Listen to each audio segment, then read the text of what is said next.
ఉన్న బంగారాన్ని విడిపించి ఆ రోజు ఆన్లైన్ రేటుకే మేము కొంటాం. Sharma gold company. ఇవాళ తారీఖు 20వ తారీఖు మార్చ్. ఇవాళ మధ్యాహ్నం నుంచి ఒక దిగ్భ్రాంతికరమైనటువంటి వార్త చాలామందిని కలచవేస్తూ ఉంటాం మనం గమనించాం. అదేంటంటే సద్గురు జగ్గి వాసుదేవ్ గారికి తలలో రక్తస్రావం అయిందని, దానికి ఆపరేషన్ జరిగిందని, ఆయనను ట్రీట్ చేసేటటువంటి నరాల నిపుణులు ఢిల్లీలో ఉన్నటువంటి ఆయన సూరి గారని, ఆయన ఒక న్యూస్ మీడియా అన్ని ఛానల్స్కి ఆయన ఇంటర్వ్యూ ఇచ్చారు. అదంతా మనం చూసాం బేసికలీ.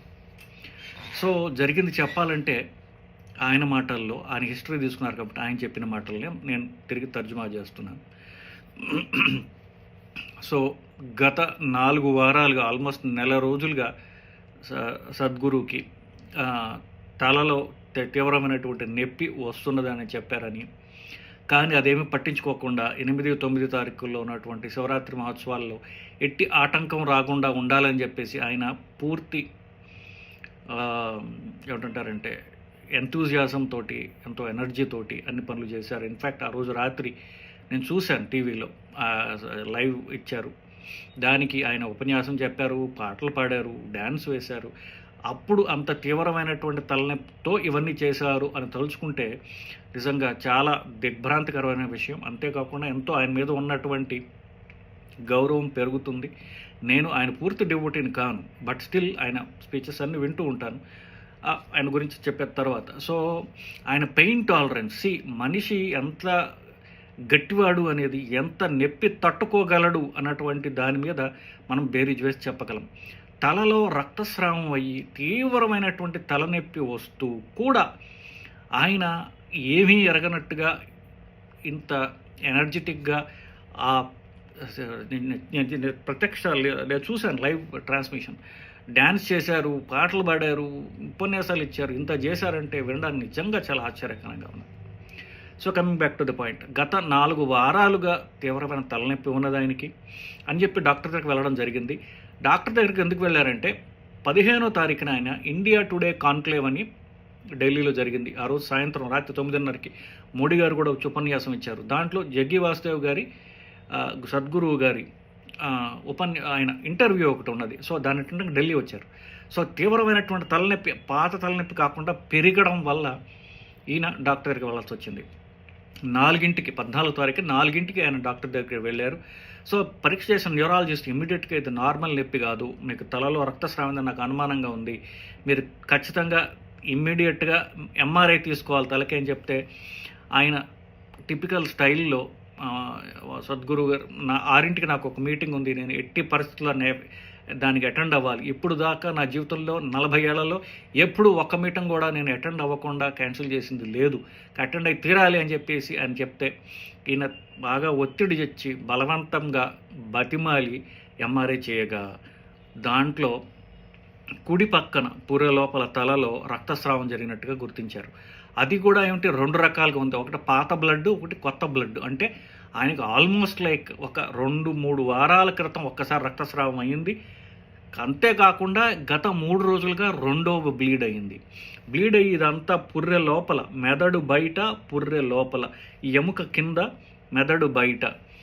సో అది రక్తం అంతా పేరుకొని పోయి దాని వలన ఆయనకి మెదడు మీద నొక్కేస్తూ తీవ్రమైనటువంటి నొప్పి, అది భరించుకోవడం నిజంగా చాలా కష్టం. నిజానికి ఇది పొగడ్త కాదు, ఉన్న ఫ్యాక్ట్ యాజ్ అ డాక్టర్ నేను చెప్తున్నా. సో ఉంటే ఈయన ఎంత బలవంత పెట్టినా అడ్మిషన్ చేసుకోండి, చాలా తీవ్రమైంది, ప్రాణాలు పోయే అవకాశం అని చెప్పిన ఆయన మాట వినకుండా ఆయనపై ఆ మీటింగ్ అటెండ్ అయ్యారు 14వ తారీఖు సాయంకాలం. సో సరే నొప్పి తగ్గడానికి పెయిన్ కిల్లర్లు, అవి మందులు, ట్యాబ్లెట్లు ఇవ్వగా ఆయన ట్యాబ్లెట్లు వేసుకొని 15వ తారీఖున ఇండియా టుడే కాన్క్లేవ్ ఢిల్లీకి వెళ్ళి దాంట్లో ఒక ఇంటర్వ్యూ ఇచ్చి, పైగా అంతా డాక్టర్ కూడా చూశాడట. చూసి అసలు నిజంగా ఎట్లాగైనా మాట్లాడగలుగుతున్నాడు డాక్టర్, ఆశ్చర్యపోయాడని అని చెప్పారు. సో ఆ రోజు ఇంటర్వ్యూ అటెండ్ అయ్యారు. 15వ తారీఖు మళ్ళీ వచ్చి అడ్మిట్ కమ్మంటే ఆయన అడ్మిట్ కాల. 16వ తారీఖు అంతా అడ్మిట్ కాల. 17వ తారీఖున తీవ్రమైనటువంటి తలనొప్పితే కాకుండా ఆయన అంటే మగతగా ఉండటం, మాట సరిగ్గా రాకపోవడం, మాట్లాడుతూ నిద్రపోతూ ఉండడం, ఎడమ కాలు బలం తగ్గుతూ ఉండడం ఆయన గమనించి ఆయన హాస్పిటల్కి రావడం జరిగింది. ఒకటి బ్రెయిన్తో ఒకటి ఉంటుంది, ఎప్పుడు కుడి పక్కన మెదడు ఎడమ శరీరాన్ని, ఎడమ పక్కన మెదడు కుడి పక్కన శరీరాన్ని కంట్రోల్ చేస్తుంటుంది. సో కుడి పక్కన రక్తస్రావం అయితే ఎడమ పక్కన కాలు ఆయన బలం తగ్గడం గమనించారు. సో వెంటనే ఆయన్ని రావడంతో ఆయనకి వెంటనే అడ్మిట్ చేసి మళ్ళీ సిటీ స్కాన్ చేసి చూడగా ఇది ఎంత పెరిగిపోయిందంటే ఆ రక్తం చుట్టూ ఉన్నటువంటి నీరు వల్ల మెదడు అంతా ఒక పక్కకు షిఫ్ట్ అయిపోయి అది బ్రెయిన్ని ప్రెస్ చేసి ఆ రక్తం గడ్డ అప్పుడు ఆయనకి కాలు బలం తగ్గడం గమనించి ఇమ్మీడియట్గా ఆయనకి ఆపరేషన్ చేయడం జరిగిందని చెప్పారు. ఆపరేషన్ అయిన తర్వాత అంటే ఆపరేషన్ అంటే పుర్రె కోసి ఆ రక్తం గడ్డను తీసేయడం జరుగుతుంది. అప్పుడు బ్రెయిన్ మీద ప్రెషర్ తగ్గిన తర్వాత మెల్లగా మందుల ద్వారా ఆ వాపు ఏదైతే ఉందో వాపు తగ్గడానికి 2-3 రోజులు టైం పడుతుంది ఆయనకి. ఇంకా హాస్పిటల్లోనే ఉన్నారు ఆయన. హాస్పిటల్ ఉండటమే కాకుండా ఆల్రెడీ టీవీకి ఒక వీడియో రికార్డ్ చేసి మీడియాకి ఇవ్వడం జరిగింది. సో దాంట్లో చిన్న టేప్ ఒకటే ఉన్నది, ఎందుకంటే చిన్న బర్హోల్ సర్జరీ, అంటే చిన్న హోల్ ద్వారా వాళ్ళు లోపలికి ఎంటర్ అయ్యి రక్తం గడ్డ అంతా పీల్చేస్తారు. ఆ రక్తం గడ్డ పీల్చేసరికి ప్రెషర్ ఏదైతే ఉందో తగ్గుతుంది. సో ఆ వాపు ఆ నీరు వల్ల రక్తం గడ్డలోంచి కాస్త నీరు వస్తుంది. అది నొక్కుతూ ఉండడం వల్ల బ్రెయిన్లో కూడా ఇంకా వాపు వస్తుంది. అవి తగ్గడానికి కాస్త ఇంకా మందులు, ఇంజక్షన్లు ఇవ్వడం జరుగుతుంది కొన్ని రోజులు. కానీ ఎప్పుడైతే తీసేశారో ఆయన వెంటనే ఫుల్లీ కాన్షియస్గా వచ్చారు. ఇన్ఫ్యాక్ట్ చాలా చమత్కరించారు కూడా. డాక్టర్లు నా పుర్రె ఓపెన్ చేసి చూశారు, దాంట్లో ఏం కనిపించలేదు వాళ్ళకి అని జోక్ చేశారు. So he's all healthy and fine అని చెప్పారు. జరిగింది ఇది. సో సరే, all is well that ends well అంటారు ఇంగ్లీష్లో. చివరికి అంతా మంచే జరిగింది కాబట్టి ఇక మనం దాని గురించి భయపడాల్సినటువంటి అవసరం లేదు అని చెప్పేసి మనందరూ అనుకోవచ్చు. ఒకటి, ఎందుకు ఇలా జరిగింది అనేటటువంటి ఆలోచన మనందరికీ రాకపోదు. సో దీనికి కొన్ని కారణాలు ఉంటాయి. నేను చెప్పినట్టుగా ఆయన చెప్పింది ఏంటంటే పుర్రె కింద మెదడు బయట ఉన్నది అని. కామన్గా ఒక్కొక్కసారి ఇది దెబ్బ తగిలితే వస్తుంది, కానీ ఇది దెబ్బ తగిలిన పైన ఇంజురీ ఏం లేదు. సో అది చిన్నవాళ్ళల్లో యాక్సిడెంట్లు అయినా దెబ్బలు తగిలినా రావచ్చు. లేదా ఈ మెదడు పైన ఉన్నటువంటి ఇప్పుడు రక్తనాళాలు ఏముంటాయి అంటే మెదడు లోపల ఉంటే మెదడు పైన నుంచి వచ్చి అయితే మెదడు లోపలికి వెళ్తాయి అన్నమాట. సో మెదడు పైన ఉన్నటువంటి రక్తనాళాలు ఒక్కొక్కసారి చిట్లుతాయి. సో అది ఇప్పుడు సద్గురు జగ్గి వాసుదేవ్ గారికి 66 ఏళ్ళు. సో చిన్న ఆయన అయితే కాదు.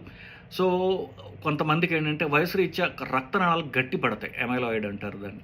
సో రక్తనాళాలు గట్టిపడే చిట్లుతాయి. అంటే ఆ ఎలాస్టిసిటీ అంటే రక్తనాళం సాఫ్ట్గా ఉండాలి. రక్తం పోయినప్పుడు అది కుచించుకుపోవాలి లేదా పెద్దగా అవ్వాలి. అది ఎలాస్టిసిటీ అంటారు. ఎలాస్టిక్ నేచర్, ప్లాస్టిక్ కాకుండా ఎలాస్టిక్ నేచర్ అది పోతుంది కొంతమందికి. సో పోయినప్పుడు ఆ రక్తం నాళం గట్టిగా ఉంటుంది. అది సో మామూలు రక్తం అయినప్పుడు పగిలే అవకాశం ఉన్నది. ఒక్కొక్కసారి కారణం తెలియదు. కాక కొన్ని రేర్ కారణాలు ఉన్నాయి, వాటి గురించి మనం అంతగా పట్టించుకోకల.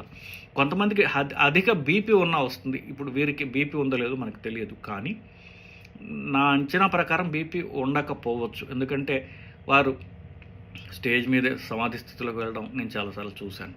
సో యూజువలీ అంటే మైండ్ డీప్ లెవెల్స్కి పంపగలిగే శక్తి ఉన్న వాళ్ళకి జనరల్గా ఈ బీపీ అనేది చాలా అంటే కంట్రోల్లో ఉంటుంది వాళ్ళకి. ఎందుకంటే బీపీ ఎగ్జైటబిలిటీ ఉన్న వాళ్ళకి బీపీ ఎక్కువ ఉంటుంది. సో ఈయనకి ఇది నా అంచనా మాత్రమే. నిజంగా ఆయన హెల్త్ స్టేటస్, ఆయన బీపీ షుగర్లు నాకు తెలియదు. బట్ నా ఎస్టిమేషన్, నా అంచనా మీకు చెప్తున్నాను బేసికలీ. సో ఇవి కారణాలు బేసికలీ. సో నెక్స్ట్, సరే సర్జరీ అయిపోయింది. ఇప్పుడు ఎంతోమంది ఆయన అభిమానులు ఉన్నారు, నాలాంటి వాళ్ళు కూడా. ఎందుకంటే ఆయన చేసినటువంటి సేవ ఇప్పుడు లాస్ట్ 10-15 ఏళ్ళుగా మనం చూస్తున్నటువంటి హిందూ పునరుత్థానంలో ఆయన రోల్ చాలా ఉన్నది. ఇది నిర్వివాద అంశం. ఎందుకంటే ఎన్నో చిన్న మామూలు కాలేజెస్ నుంచి పెద్ద మెడికల్ కాలేజీలు, ఐఐటీలు, ఐఐఎంలు, ఇట్లా అన్ని కాలేజీలకు తిరిగి యువతని వాళ్ళు ఇన్స్పైర్ చేయడం, వాళ్ళలో ఉన్నటువంటి వాళ్ళ తల్లిదండ్రుల ద్వారా వాళ్ళు నేర్చుకునేటటువంటిది హిందూ ధర్మం గురించి కానివ్వండి, మిగతా వాటి గురించి కానీ, వాళ్ళ వయస్సులో వాళ్ళకి వచ్చేటటువంటి ప్రశ్నలు ఏవైతే ఉంటాయో వాటిని ఆన్సర్ చేసేవాళ్ళు లేరు వాళ్ళకి. సో వాటినన్నింటినీ ఈయన చాలా అగ్రెసివ్గా వాళ్ళు అడిగినా కూడా ఈయన ఎట్లాంటి కోపం తెచ్చుకోకుండా వాళ్ళకి ఎంతో చమత్కారంగా, తెలివిగా వాళ్ళ క్వశ్చన్లు అన్నింటినీ ఆన్సర్ చేసి వాళ్ళకు ఉన్నటువంటి అపోహలు, హిందూ ధర్మం మీద ఉన్నటువంటి అపోహలన్నీ పోగొట్టడంలో ఈయన చేసి, ఎస్పెషల్లీ ఎడ్యుకేటెడ్ యూత్లో ఉన్నటువంటి అపోహల్ని,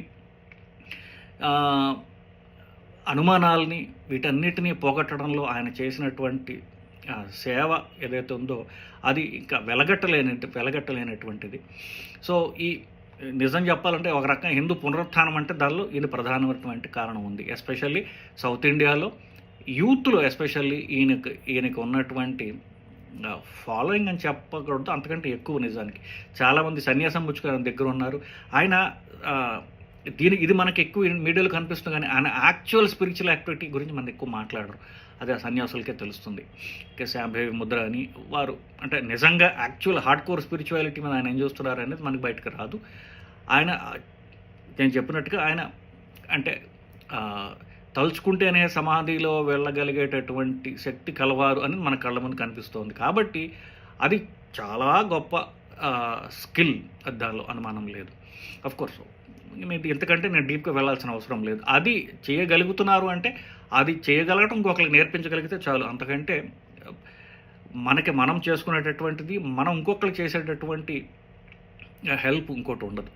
సో ఇంతమందికి ప్రాణప్రదమైనటువంటి సద్గురువు గారు కి ఇలా జరగటం నిజంగా శోచనీయమైన. సద్గురుకి జరిగితే మాగతి ఏమిటి అనేటటువంటి భయం చాలామంది ఉండే అవకాశం ఉన్నది. నేను స్పిరిచువల్లీ గొప్పగా గురువుల హెల్త్ ఇష్యూస్ చూస్తూ కొంతమంది పనిచేయడం జరిగింది. పేర్లు చెప్పాల్సిన అవసరం లేదు, కాకపోయినా చాలా పెద్ద పెద్ద ఫేమస్ వాళ్ళ ఆశ్రమాల్లో నేను కొంతకాలం చూశాను వాళ్ళందరినీ. సో వాళ్ళలో ప్రిటెన్షన్ ఉండదు, అంటే దాపరితనం, దాచుకోవడం, సీక్రెట్స్ ఏమి ఉండవు, అన్నీ తెలుస్తూ ఉంటుంది అందరికీ. ఇప్పుడు చాలామంది స్పిరిచువల్లీ ఎవాల్వ్డ్ అని చెప్పుకునే వాళ్ళు వాళ్ళకి జబ్బులు ఉన్నాయని చెప్పుకోవడానికి అది పెద్ద సీక్రెట్ అనుకుంటారు. అంటే నాకు జబ్బులు రాకూడదు, ఆ జబ్బులు ఎవరికి తెలియకూడదు, ఇట్లాంటివి ఉంటాయి. ఈయనకి అదేమి లేదు. No pretension at all. So ఆయన శరీరం అందరికీ ఉన్న మానవ శరీరం లాంటిది. ఆ శరీరంలో ఉన్నటువంటి కాన్షియస్నెస్ ఏదైతే ఉందో అది ఎవాల్వ్డ్. అది ఎంత ఎవాల్వ్డో అందరికి మనకు తెలుస్తూనే ఉంది. ఆయన మాటల ద్వారా ఆయన ఎంత ఎవాల్వ్డో ఆయన మాటల ద్వారా తెలుస్తుంది మనం అందరికీ. సో ఇకపోతే ఈయనకి ఏమైనా అయితే ఎట్లా, మరి ఈయనకే ఎట్లా అయింది కదా అనుకోవచ్చు. ఒకటండి, దేవుడు ఉన్నాడా లేకపోయినా ఇప్పుడు ఆయన చెప్పిన దాని ప్రకారం మనకు తెలుస్తూనే ఉంటుంది. నేచర్ అనేది ఉన్నది. ఆ నేచర్ని మన కళ్ళ ముందు కనిపిస్తుంది. ప్రకృతి నుంచే మనందరం వచ్చాం. ప్రకృతి నుంచే భూమి పుట్టింది, ప్రకృతి నుంచి ఇదంతా వచ్చింది. దాన్ని ఆయన లింగభైరవి అన్నారు. ప్రకృతి మనందరూ కల్పిస్తూనే ఉంది కదా. అక్కడ ఆదియోగి ఉన్నాడు, ఆయన ద్వారా పెట్టినటువంటి ధ్యానలింగం ఉన్నది. సో ఈయన వారు స్థాపించినటువంటివి ఇవన్నీ. లింగభైరవే ఉన్నది అంటే తన కొడుకుని ఆవిడ కాపాడుకోలేదు. ఆదియోగి అక్కడ ఉన్నాడు కదా. ఆ ఆదియోగి తన ద్వారా తనని ఇంతమందికి పరిచయం చేసినటువంటి తన అనుంగు పుత్రుడిని ఆయన కాపాడుకోలేడు. ఆయన బ్లెస్సింగ్స్, లింగభైరవి యొక్క ఆశీర్వాదం ఈయనకి ఎప్పుడు సర్వదా ఉంటాయి అనడంలో నాకు ఎలాంటి అనుమానము లేదు. రెండవది కర్మ అని చెప్పచ్చు. ఆయన చాలామందిని ఆధ్యాత్మిక బాధ్యత తీసుకున్నారు. చాలామంది సన్యాసులు ఉన్నారు ఆయన దగ్గర. వాళ్ళందరికీ బాధ్యత ఆయన భుజాల మీద వేసుకున్నారు. చాలా వరకు వారి కర్మలు, వారి తప్పప్పులు కూడా ఈయనే బాధ్యత తీసుకుంటున్నారు కదా. అందుకనే వాళ్ళందరికీ సన్యాసం ఇచ్చారు కూడా. సో వాటన్నిటి బాధ్యత కూడా ఈయన హెల్త్ని ఎఫెక్ట్ చేస్తుంది అనడంలో నాకు అనుమానం లేదు. థర్డ్ పాయింట్, చాలా యాక్టివ్ మనిషి. ఆయన ఎంత యాక్టివ్ అంటే ఆయన బైక్ తోలడం చూసి ఇన్స్పైర్ అయ్యి నేనే బైక్ కొనుక్కున్నాను. నేను ఒక మోటార్ సైకిల్ కొనుక్కున్నాను. నేను నా హాస్పిటల్కి ఎమర్జెన్సీ వస్తే నా బైక్ వేసుకుని నేను వెళ్తూ ఉంటాను. అఫ్కోర్స్ మా కొలీగ్స్ అంటే నా ఫ్రెండ్ ముఖర్జీ, మా భార్య, వీళ్ళందరూ బైక్ తోలుతావా ఆపు అంటుంటారు. కానీ ఆ ఇన్స్పిరేషన్ నాకు సద్గురుని చూస్తే వచ్చింది. ఆ బైక్ తోలడంలో ఆయనకు ఉన్నటువంటి ఆ నిజంగా ఒక 25 ఏళ్ల కుర్రాడికి ఉన్నటువంటి ఎనర్జీతో ఆయన బైక్ తోలడం అసలు అమేజింగ్. ఆయన 1000 కిలోమీటర్లు బైక్ మీద ప్రయాణం చేయటం, కావేరీ కోసం కావచ్చు, భూమి గురించి కావచ్చు, ఇలా ఎన్నో చేస్తున్నారు కదా. ఆ చూసి నాకే ఇన్స్పైరేషన్స్, నేను బైక్ కొనుక్కున్నానంటే చూసుకోండి. ఇంకా ఎంతమందిని ఇన్స్పైర్ చేస్తున్నారు. ఆయన ఆరోగ్యంగా ఉండడం మనందరికీ ఎంతో అవసరం. ఇది చాలా చిన్న ప్రాబ్లమే. ఆయన మళ్ళీ పూర్తిగా ఆరోగ్యంగా బయటకు వస్తానంటే నాకు ఎలాంటి అనుమానం లేదు. డాక్టర్గా చెప్తున్నాను. సో నేను ఊహించడం లేదు, ఆశించడం లేదు. ఆయన హెల్త్ చెప్తాను. Once the blood clot is removed, matter of days before he fully recovers. కానీ మనందరికీ ఏమనిపిస్తుందంటే ఆయన కాస్త స్లో అయ్యి ఆయన హెల్త్ మీద కాన్సన్ట్రేట్ చేస్తే ఇంకా బాగుండు అనిపిస్తుంది. వారు మన మాటలు వింటారని నేను అనుకోను, బట్ కాస్త తాను ఆయన హెల్త్ కాపాడుకుంటే మనలాంటి వాళ్ళకి ఇంకా కూడా ఆయన ఎంతో ఫ్యూచర్లో కూడా ఇన్స్పైర్ చేస్తారని మనందరి ఆశ, మనందరి ప్రార్థన ఆదియోగికి లింగభైరవి.